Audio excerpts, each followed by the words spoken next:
గత సంవత్సరం ప్రారంభించిన ఈ పరిచర్యను నూతన సంవత్సరంలో కొనసాగుటకు దేవుడు సహాయం చేసి ఉన్నాడు. కాబట్టి నూతన సంవత్సరంగా 10 నిమిషంలో దేవుని వాక్యాన్ని మనం ధ్యానించుకుందాం.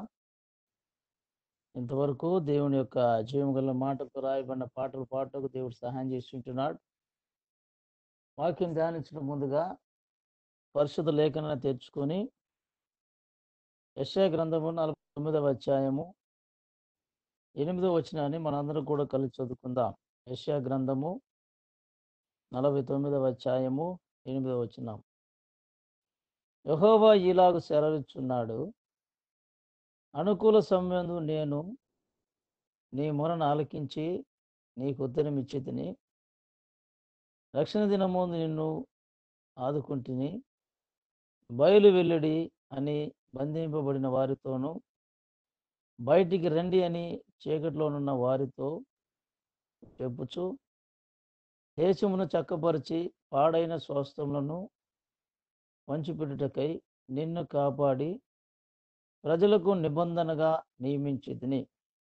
ప్రార్థన చేసుకుందాం.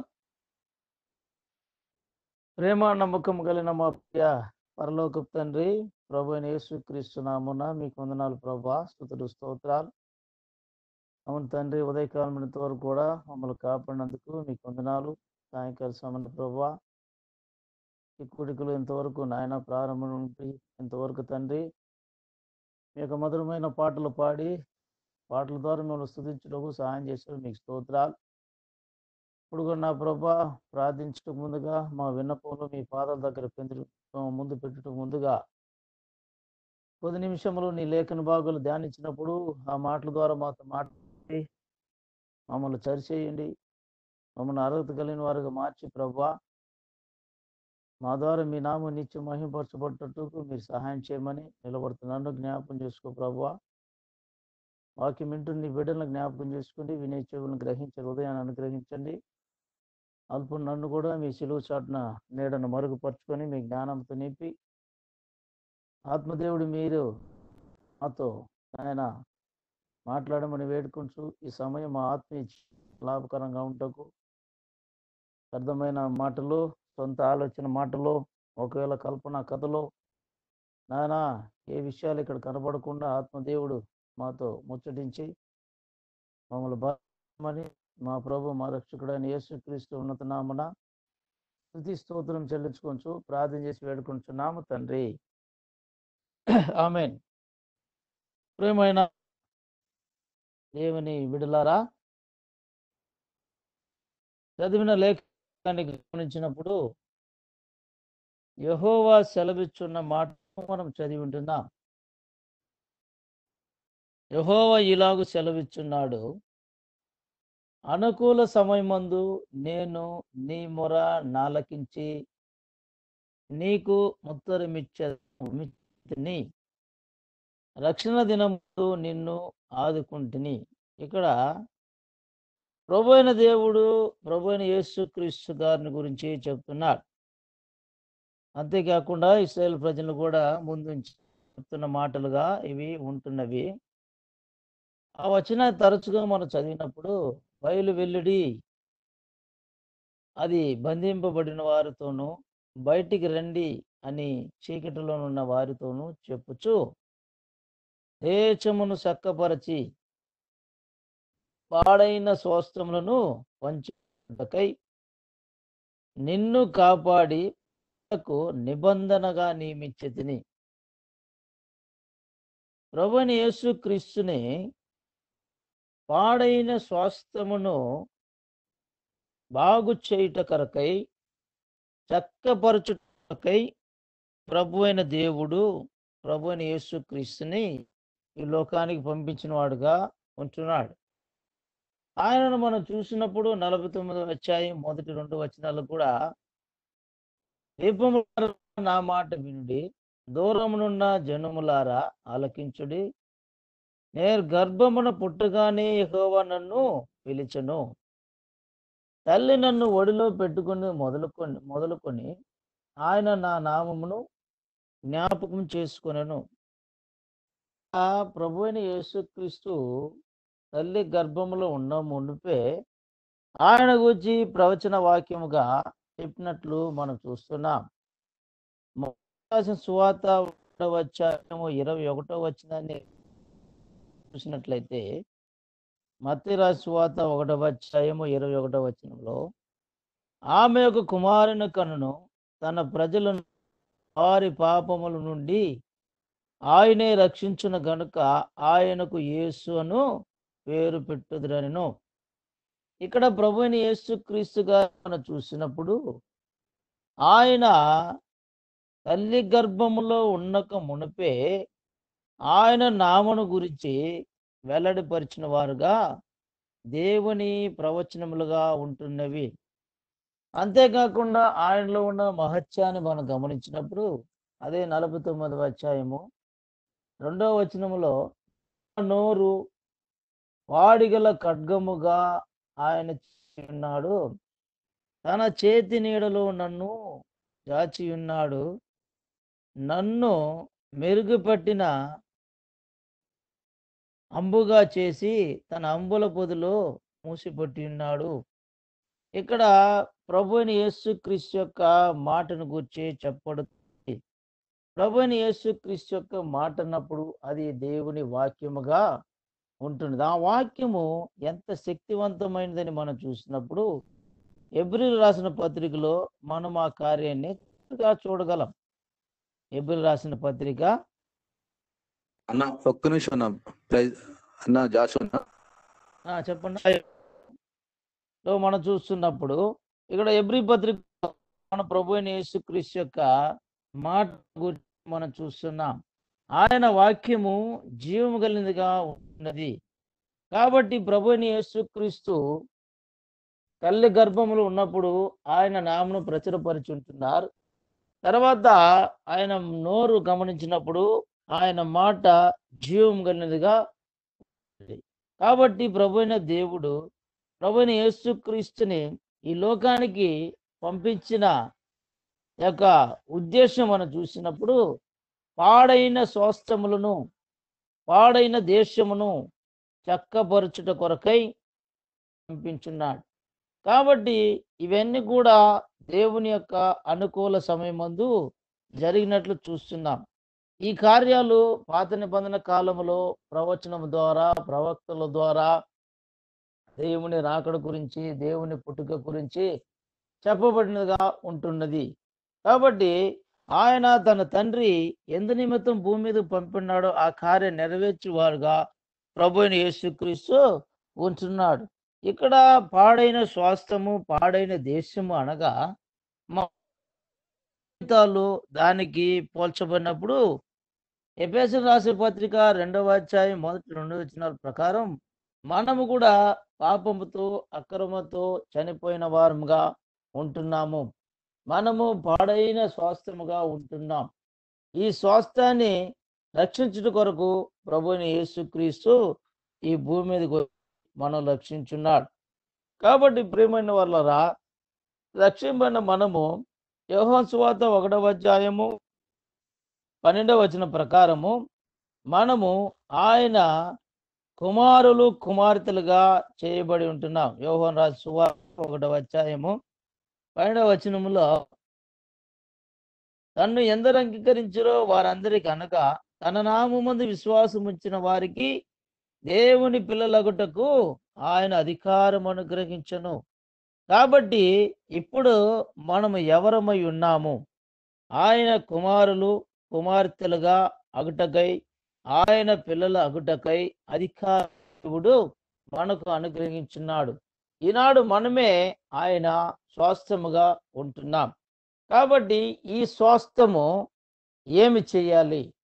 ఈ స్వాస్థ్యము ఈ లోకములో ఉన్నప్పుడు దేవుని యొక్క స్వాస్థ్యము దేవుని ఇష్టానుసారంగా జీవించేదిగా ఉండాలి. గమనించినప్పుడు మనకు ఈ నూతన సంవత్సరం 2020 చూసినప్పుడు ఎంతో ఒక అద్భుతమైన సంవత్సరముగా ఉంటున్నది. కానీ ఈ సంవత్సరాన్ని దేవుడు మనకి ఎందుకు ఇచ్చాడు? ఈ సంవత్సరం మనం ఎందుకు దేవుడు ప్రవేశపెట్టాడని గమనించినప్పుడు మనము ఇంకను మనలో పాడైన కార్యాలు మనము చేసుకోవాలని దేవుడు ఈ నూతన సంవత్సరంలో ప్రవేశపెట్టుంటాడు. కాబట్టి దేవుని యొక్క అనుకూల సమయం అన్నప్పుడు మనం ఏదో ఈ నూతన సంవత్సరం కొడియాటకో సంతోషం ఉండుటకు కాదు, కానీ ఈ అనుకూల సమయం ఎందుకు ఇచ్చాడంటే ఇంకనూ మనము మార్చుకోవలసిన కార్యాలు మార్చుకోవాలి అని దేవుడు ఈ నూతన సంవత్సరంలో ప్రవేశించాడు. ప్రభువైన యేసుక్రీస్తు యొక్క పరిచర్య దినాలను గమనించినప్పుడు అక్కడ దేవుడు యేసుక్రీస్తు ప్రభుని ఎందుకు ఈ లోకానికి పంపాడో ఆ కార్యాన్ని చక్కగా నెరవేర్చిన వాడుగా ఉంటున్నాడు. కాబట్టి ఈనాడు మనం కూడా రక్షింపబడిన మన జీవితాల్లో మన మీద ఆయన యొక్క ఉద్దేశం ఏమిటి, మనం ఏ విధంగా రక్షింపబడినామో, మనం ఏ విధంగా పరిశుద్ధుల గుంపులో చేరున్నామో, మనం ఏ విధంగా పరిశుద్ధుల సవాసును కలిగి ఉంటున్నామో, ఇంకను పాడైన స్వాస్థ్యము దేవుని ఎరగని బిడ్డలు, దేవునికి దూరంగా ఉన్న బిడ్డ తిరిగి వారిని కూడా దేవుడే నిజమైన దేవుడు ఆయనే అని వారు కూడా దేవుని వైపు తిరుగుట కొరకు మనం ఏమి చేయాలంటే దేవుని పరిచర్య చెయ్యాలి. అది సువార్త కావచ్చు, లేకపోతే కుటుంబాలు దర్శించేది కావచ్చు, వ్యక్తిగతంగా సువార్త పంచుకునేది కావచ్చు. ఇది అనేక పరిచర్లు, అనేకమైన మార్గాలు ఉన్నప్పుడు కూడా ఈ కార్యాలు మనము లోకంలో గమనించినప్పుడు, మనకి ఆయుష్ దినాలు గమనించినప్పుడు గత సంవత్సరం మనకు తెలిసిన వారు, మన బంధుమిత్రులు అనేక మంది గత సంవత్సరం నూతన సంవత్సరం ప్రారంభించిన వారు సంవత్సరం ముగింపులో లేని వారుగా ఉంటున్నారు. కాబట్టి మనకైతే దేవుడు అనుకూల సమయాన్ని ఇచ్చుంటున్నాడు. ఎందుకు అనుకూల సమయం ఇచ్చాడంటే మనము దేవుని పరిచర్య చేయాలని, దేవుని కొరకు జీవించాలని ప్రభు మనకి అనుకూల సమయం ఇచ్చాడు. కాబట్టి ప్రియమైన వాళ్ళారా, ఈ అనుకూల సమయంలో మనము చేయవలసిన కార్యాలు ఏంటని మనం చూసినప్పుడు మొదటి కొరింథీయులకు రాసిన పత్రిక 5వ అధ్యాయము 6-7 వచనాలు చదువుకుందాం. మొదటి కొరింథీయులకు రాసిన పత్రిక 5వ అధ్యాయము 6-7 వచనాలు మనం చూసినప్పుడు చక్కగా ఇక్కడ రాయబడింది, మీరు అతిశయపడుట మంచిది కాదు, పులిసిన పిండి కొంచెమైనను ముద్దంతి పులియజేయనని తిరగరా. మీరు పులిపిండి లేనివారు క్రొత్త ముద్ద అవుటకై ఆ పాతదైన పులిపిండిని తీసి పారవేడి. ఇంతే క్రీస్తును మన పస్కా పశువు వధింపబడును గనుక పాతదైన పులిపిండితోనైనను దుర్మార్గతయు దుష్టత్వమును పులిపిండితోనైనను కాక నిష్కాపటము సత్యము పులియని రొట్టెతో పండుగ ఆచరింతుము. కాబట్టి ప్రేమన్న వర్లారా, ఈ అనుకున్న సమయం ప్రభువుని యేసుకు దేవుడు ఎందుకు ఇచ్చాడంటే పాడైన దేశాన్ని, పాడైన స్వాస్థ కొరకై ప్రభువుని యేసుక్రీస్తును భూమి మీద పంపించున్నాడు.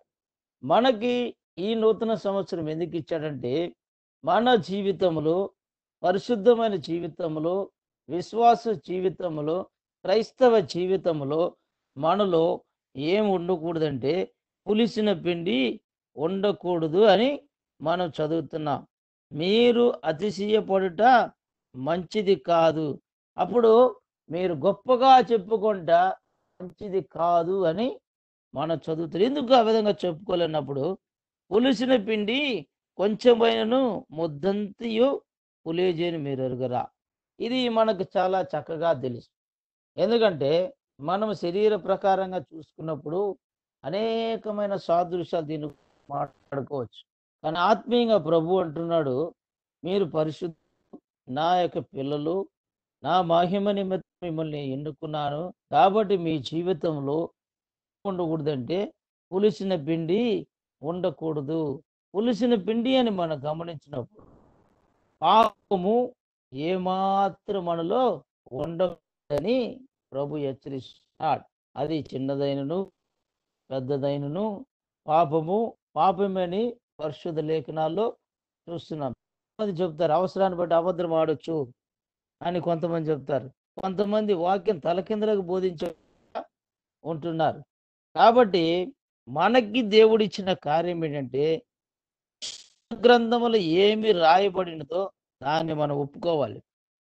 దాన్ని మనం వాదించుటకో అది ఎట్లా రాసి ఉండొచ్చు, ఇది ఇట్లా రాయకూడదని వాదించడం మనం ఏమాత్రమో అర్హులం కాదు. ఎందుకంటే ఉదాహరణగా దేవుని దాసుడు భక్సింగ్ గారి యొక్క అనుభవాన్ని చూసినప్పుడు ఒక సందర్భంలో చేప కడుపు ఉన్నాడని నువ్వు ఏ విధంగా నమ్ముతున్నావో, ఒకవేళ చేప యోనా కడుపులో ఉన్నదని బైబిల్ రాసి ఉంటే నేను నమ్ముతాను అన్నాడు. ఇది విశ్వాసులు ఉండవలసిన ఇది గొప్ప జ్ఞానం. దేవుని పరిశుద్ధ గ్రంథములో ఏది రాయబడినదో దానిని మాత్రము నమ్మాలి. ఇక్కడ చూసినప్పుడు ప్రియమైన వాళ్ళరా, మనము మన జీవితంలో కొత్త సంవత్సరంలో పరిశుద్ధ గ్రంథమైన పరిశుద్ధ గ్రంథం ద్వారా దేవుడు మనతో మాట్లాడుతున్నది. మనకి దేవుడు ఎందుకు అనుకూల సమయం ఇచ్చాడంటే, ఎందుకు మనకు తిరిగి జీవం ఇచ్చాడంటే, ఎందుకు ప్రభు నూతన సంవత్సరాన్ని చూచుటకు దేవుడు దయచూపింటే మనలో పులిసిన పిండి ఉండకూడదు. పులిసిన పిండి అనగా పాపము మనలో ఉండకూడదని ప్రభు చెప్తున్నాడు. ఎప్పుడైతే పాపం మనలో ఉంటుందో అప్పుడు పాత పట్టకు కొత్త పట్ట మాసికేసినట్టు ఉంటుంది. లేకపోతే పాత తిత్తులలో క్రొత్త ద్రాక్ష రసం పోసినట్లు ఉంటుంది. మన విశ్వాసులమే, దేవుని బిడ్డలమే అయినప్పటికీ కూడా మనలో ఏదైనా చిన్న పాపం ఉంచుకున్నట్లయితే ప్రభువు మనలో ఏమంటాడు, మీరు ఏమాత్రం అర్హతమైన వాళ్ళు కాదని ప్రభు చెప్తాడు. కాబట్టి ప్రేమ వల్లరా ఈ నూతన సంవత్సరంలో ప్రభు మనల్ని హెచ్చరిస్తుంది ఏంటంటే, పాత పుండి విడిచిపెట్టిన పాపాలు, వదులుకున్న కార్యాలు, ఒప్పుకున్న కార్యాలు మనలో ఉండకూడదని మనం చూస్తున్నాం. ఇక్కడ ఏమేమి కార్యాలు ఉన్నప్పుడు ఆ యొక్క పట్టికలో ఇవ్వబడి 9వ వచనంలో, జారులతో సాంగత్యం చేయవద్దని నా పత్రికలో మీకు రాసి ఉంటిని. అయితే ఈ లోకపు జారులతోనైనను, లోబులతోనైనను, దోచుకుని వారితోనైనను, విగ్రహాదికుతోనైనను ఏమాత్రమున సాంగత్యం చేయవద్దని కాదు. అలాగైతే మీరు లోకంలో నుండి వెళ్ళిపోవలసి వచ్చింది కదా. దయచేసి ఈ వచనాన్ని చక్కగా గమనించండి. మనం రక్షింపబడి ఉంటున్నాము, మనం దేవుని బిడ్డలము, మనలో దేవునికి విరోధమైన కార్యాలు లేవు అని.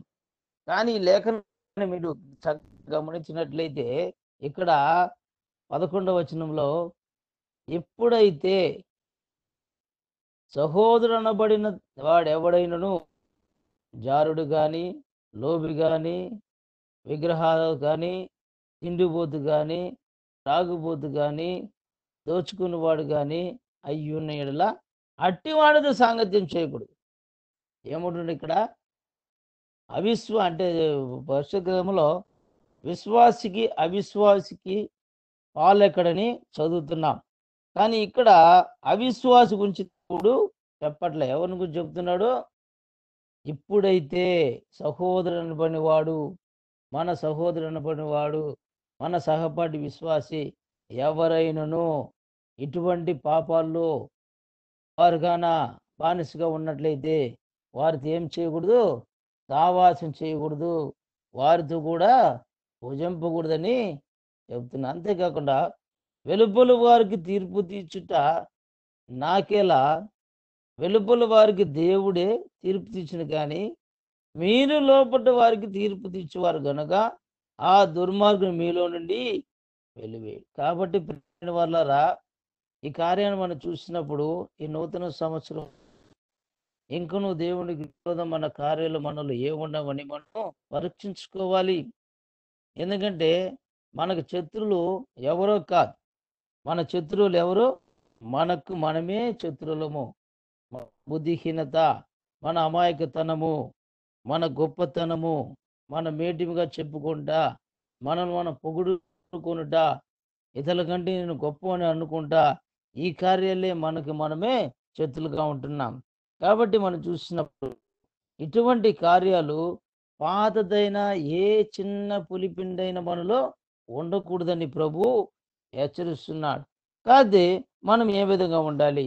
లూకా సువార్త 2వ అధ్యాయము 14 వచనాన్ని మనం చదివినట్లయితే అక్కడ ఒక భాగం చెప్పబడుతుంది. లూకా సువార్త 2:14లో సర్వోన్నతమైన స్థలములో దేవుని మహిమయు ఆయనకిష్టమైన మనుషులకు భూమి మీద సమాధానమును కలుగును గాక అని దేవుని స్తోత్రము చేయుచుండును. కాబట్టి ప్రియమైన వాళ్ళరా, ప్రభువు ఒక అనుకూల సమయాన్ని ఎందుకు ఇచ్చాడంటే మన ద్వారా దేవుని నామం మహిమపరచబడాలి. మన ద్వారా దేవుని నామం మహిమపరచబడాలంటే మనలో ఏముండకూడదు? పాతదైన పులిపిండి. ఆ పులిపిండికి ముందు పాతదైన అని ఉంటుంది. ఇప్పుడు 2 కొరింథీయులు చూసినప్పుడు చక్కగా దేవుని మాట చెప్పబడుతుంది.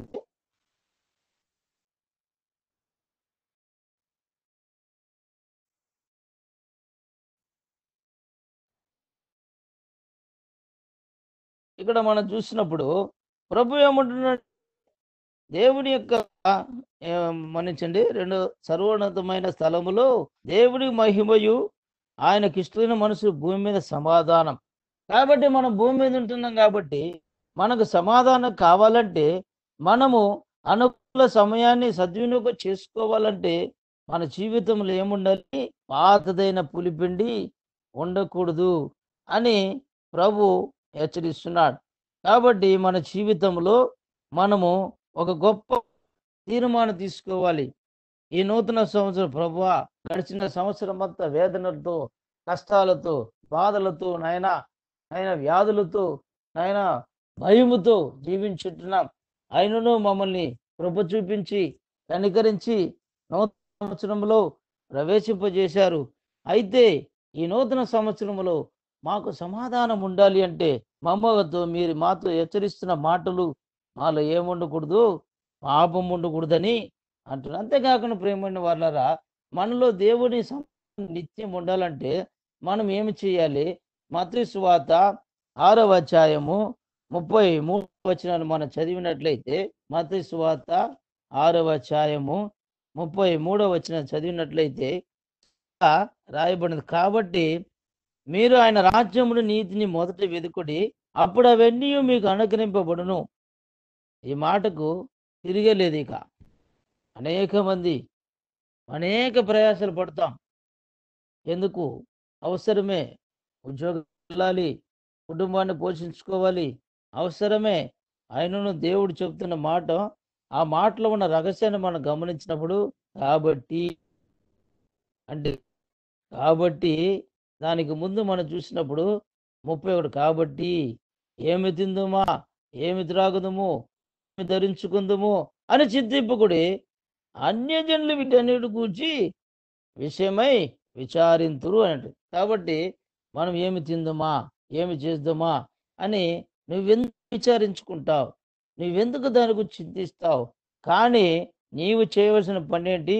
కాబట్టి మీరు ఆయన రాజ్యమును నీతిని మొదట వెతుకుడి.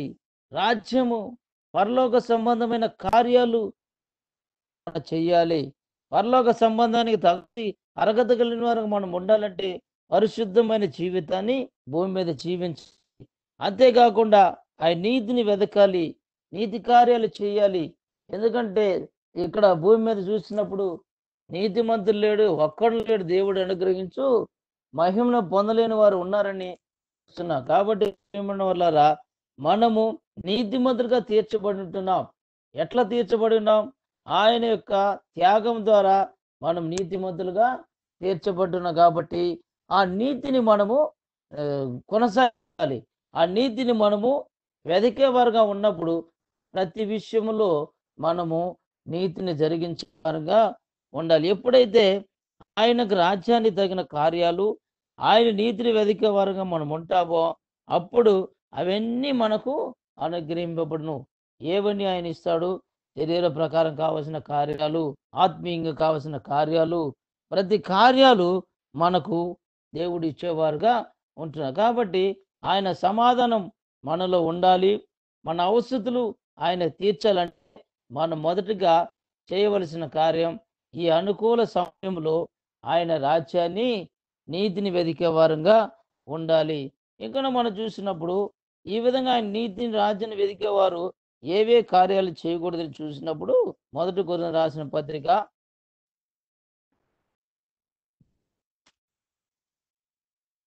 కొరింథీయులకు రాసిన మొదటి పత్రిక 6వ అధ్యాయాన్ని తిప్పుకుందాం.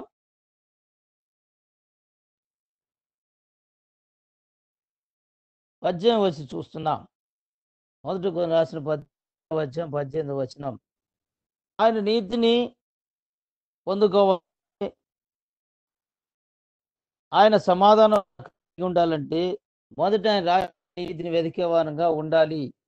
ఈ రాజ్య నీతిని వెదికే వారి జీవితాల్లో ఏ కార్యం ఉండకూడదని మనం చూస్తున్నప్పుడు మొదటి కొరింథీయులకు రాసిన పత్రిక 6వ అధ్యాయం 18వ వచనంలో జారత్వమునకు దూరముగా పారిపోవుడి, మనుషుడు చేయి ప్రతి పాపమును దేహమునకు వెలుపడును, కానీ జారత్వం తన సొంత శరీరమునకు హానికరముగా పాపం చేసి ఉన్నాడు.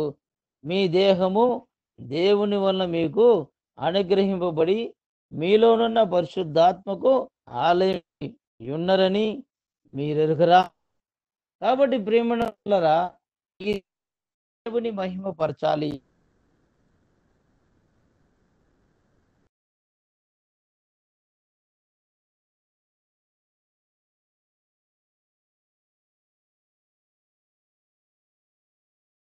దేవుని మహిమపరచాలన్నప్పుడు మనం ఈ భూమి మీద ఉన్నప్పుడు మన శరీరాన్ని కూడా పరిశుద్ధంగా కాపాడుకోవాలి.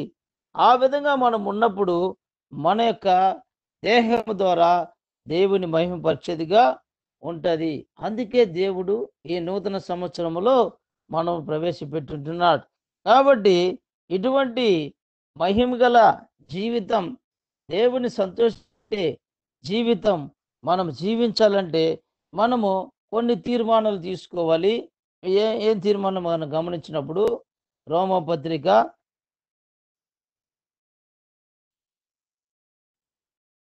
12వ అధ్యాయము మొదటి 2 వచనాలు చదివినప్పుడు, పత్రిక 12వ అధ్యాయం మొదటి 2 వచనాలు. కాబట్టి సహోదరులారా, పరిశుద్ధను దేవునికి అనుకూలమైన సజీవ యాగముగా మీ శరీరములను ఆయనకు సమర్పించుకునుడి, దేవుని వాత్సల్యను బట్టి మిమ్మును బతిమాలుచున్నాను. కాబట్టి దేవుని సమాధానము మనకు ఉండాలి అంటే, మన ద్వారా దేవుడు నామం మహింపరచబడాలంటే మొదట దేవుని రాజ్య నీతిని వెతికే పిల్లలంగా మనము ఉండాలి. అంతేకాకుండా మన ఒప్పుకోలు ఏమై ఉన్నది? ఈ 12వ అధ్యాయం మొదటి వచనంలో, కాబట్టి సహోదరులారా, పరిశుద్ధమును దేవునికి అనుకూలమైన పరిశుద్ధమును సజీవ యాగముగా మీ శరీరములను ఆయనకు సమర్పించుకొనుడి. మన శరీరములను సజీవ యాగముగా దేవునికి సమర్పించుకోవాలి. ఆ విధంగా సమర్పించుకున్నప్పుడు దేవుని వాత్సల్యం మిమ్మల్ని బతిమాలుకొనుచున్నాను, ఇట్టి సేవ మీకు యుక్తమైనది. మనం అనేక సేవలు చేస్తుంటున్నాం, అనేక కార్యాలు చేస్తుంటున్నాం, దేవుని పరిచర్య పరిగెత్తు ఉంటున్నాం, దేవుని వాక్యం బోధిస్తాం, ప్రార్థిస్తుంటాం, అనేక విషయాలు చేసినా కానీ ఇంకనూ మనల్ని ఏదో కొన్ని కొరతనే ఉన్నాయి. కాబట్టి ఈ వాక్యానుసారంగా మనం చూసినప్పుడు మనం మొదటిగా మనం చేసే ఏది యుక్తమైనదని చూసినప్పుడు మన శరీరాలను దేవునికి సజీవ యాగం సమర్పించుకోవాలని చూస్తున్నాం. తర్వాత మనం చూసినప్పుడు 2వ వచనంలో, మీరు ఈ లోక మర్యాదను అనుసరింపగా. కాబట్టి ఈ లోకములో అనేక మంది జీవితాలు గమనించినప్పుడు లోకము నేను గొప్పగా ఉండాలి, నేను పెద్దగా ఉండాలి, నాకు ఆ పదవులు కావాలి, ఇవి కావాలి అని అనేకమైన ఆలోచనలతో ఉంటున్నారు. కాబట్టి పరిశుద్ధం దేవుని బిడ్డలారా, చదువుతున్న లేఖన భాగాలన్నీ గమనించినప్పుడు అవిశ్వాసుల గురించి చెప్పబడలేదు. దేవుని ద్వారా పరిశుద్ధపరచబడి దేవుని కొరకు ఎన్నుకున్న బిడ్డలు, దేవుని ద్వారా విలువ పెట్టి కొనబడిన బిడ్డలు ఈ భూమి మీద ఉన్నప్పుడు ఏ విధంగా జీవించాలనే కార్యాలు ఇక్కడ హెచ్చరించే కార్యాలు మనము చదువుతున్నాం. ఏమంటే ఈ లోక మర్యాదను అనుసరింపగా ఉత్తమమును అనుకూలమును సంపూర్ణమై ఉన్న దేవుని చిత్తమేదో పరీక్షించి. కాబట్టి దేవుని చిత్తాన్ని మనము తెలుసుకోవాలి. ఎక్కడెక్కడ తెలుసుకోవాలి? వివాహ కార్యంలో, కుటుంబాన్ని నడిపించే విషయాల్లో, పిల్లల్ని పెంచే విషయాల్లో, తర్వాత ఉద్యోగం చేసే విషయాల్లో,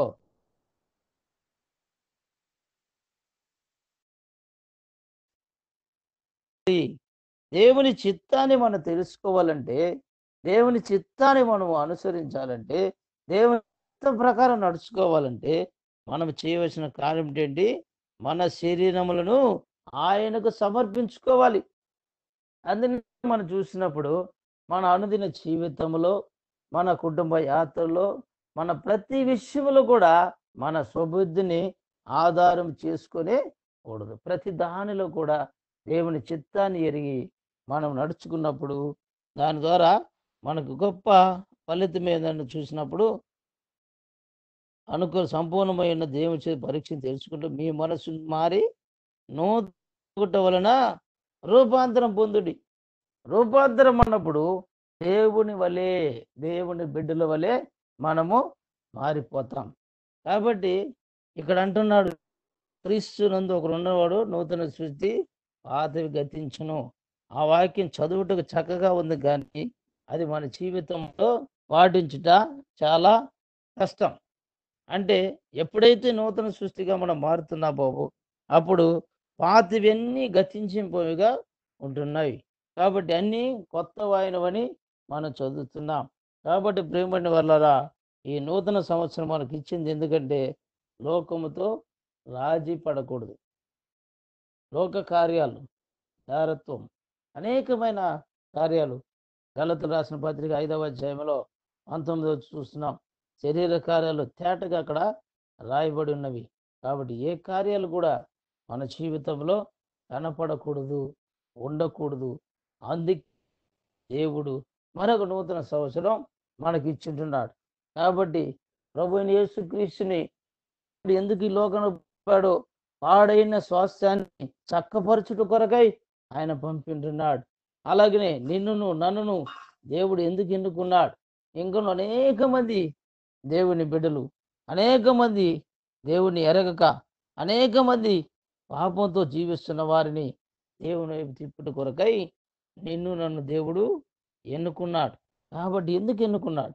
సువార్త చేయుటకు, దేవుని సేవ చేయుటకు, కరపత్రికలు పంచుటకు, ఇంకను దేవుని పరిచయం ఏదో ఒక విధంగా చేసి ఆత్మలు దేవుని దగ్గరికి తీసుకొని రావాలని నిన్ను నన్ను ఎన్నుకొని ఈ అనుకూల సమయాన్ని ఇచ్చుంటున్నాడు. కాబట్టి ఈనాడు మనం చేసుకున్న అనేక మంది 31 తీసుకు నేను చక్కగా అన్ని మీటింగ్స్కి వస్తాను, అన్ని ఆరాధిస్తాను, సేవకు అన్నిటి కలుసుకుంటామని అంటాం. కానీ ఒక నెల తర్వాత స్థితిగా పాత స్థితికే మారిపోతారు. ఇది ఒక సరైన తీర్మానం కాదు. కాబట్టి ఒక సంవత్సరం దేవుడు మనకు ఈవుగా ఇచ్చాడంటే ఏదో ఒకటి ఎదురు చూస్తూ ఉంటున్నాడు. మనము ఆయనకి ఇష్టమైన ఫలాలు ఫలించాలని, ఇంకను ఆయన చిత్తానుసారంగా జీవించాలని, మన ద్వారా ఆయన నామం మహింపరచబడాలని దేవుడు మనకు సంవత్సరాన్ని ఈవుగా ఇచ్చింటున్నాడు. కాబట్టి ప్రేమని వాళ్ళరా, చదివిన లేఖన ప్రకారం మనం చూసినప్పుడు ప్రభువైన యేసుక్రీస్తుని దేవుడు భూమి మీదకి ఎందుకు పంపినాడు? పాడైన స్వాస్థ్యాన్ని చక్కపరచుట కొరకై. కాబట్టి మనలను నూతన సంవత్సరం ఎందుకు ప్రవేశపెట్టాడంటే ఇంకను మనము మన జీవితంలో సరిచేసుకోవాల్సిన సరిచేసుకుంటూ కొరకై. లోకముతో ఏ కార్యాన్ని కూడా మనం రాజీ పడకూడదు. అది ఏదైనా కానీ ఆ కార్యం ద్వారా మనకి ఎంత లాభం వచ్చినా కానీ మనం లోకంతో రాజీ పడకూడదు. మనము పరిశుద్ధులుగా ఉండాలి. ఉదాహరణ చూసినప్పుడు ప్రభువైన యేసుక్రీస్తు ఈ భూమి మీద పుట్టిన గమనిస్తే ఆయన జన్మ పరిశుద్ధమైనది, ఆయన జీవితం పరిశుద్ధమైనది, ఆయన మరణం పరిశుద్ధమైనది, ఆయన పునరుద్ధానం పరిశుద్ధమైనది. కాబట్టి మన జీవితం కూడా, మన జననం పరిశుద్ధమైనది కాదు. మనం తిరిగి జన్మించడ పరిశుద్ధమైనది. ఆత్మీయ జీవితం పరిశుద్ధంగా ఉండాలి. తర్వాత మనం భూమి మీద నిద్రిస్తే పరిశుద్ధంతో పరిశుద్ధ దేవుని యొక్క ముఖ దర్శనం చేయాలి. కాబట్టి ఈ లోకం అనేది నిరంతరమైనది కాదు. మన పౌరస్థితి పరలోకం ఉన్నది. ఆ పౌరస్థితికి నువ్వు నేను అర్హత కలిగిన వారుగా ఉండాలంటే ఈ భూమి మీద ఉన్నప్పుడు లోకంతో రాజీ పడకుండా పాతదైన పులిపిండి ఒప్పుకున్న పాపాలు తిరిగి చేయకుండా విడిచిపెట్టిన వారమై దేవుని కనికరం పొందిన వారుగా పరిశుద్ధంగా జీవించి ఇచ్చిన ఈ అనుకూల సమయాన్ని దేవుని నా మహిమార్థమై మన వాడబొట్టు కొరకు మన దేవుని నామం మహిమపరచుటకు అటువంటి అర్హత కలిగిన జీవితం మనం జీవించుటకు దేవుడైన ప్రభువైన దేవుడు సహాయం చేయనుగాక. ఆమేన్.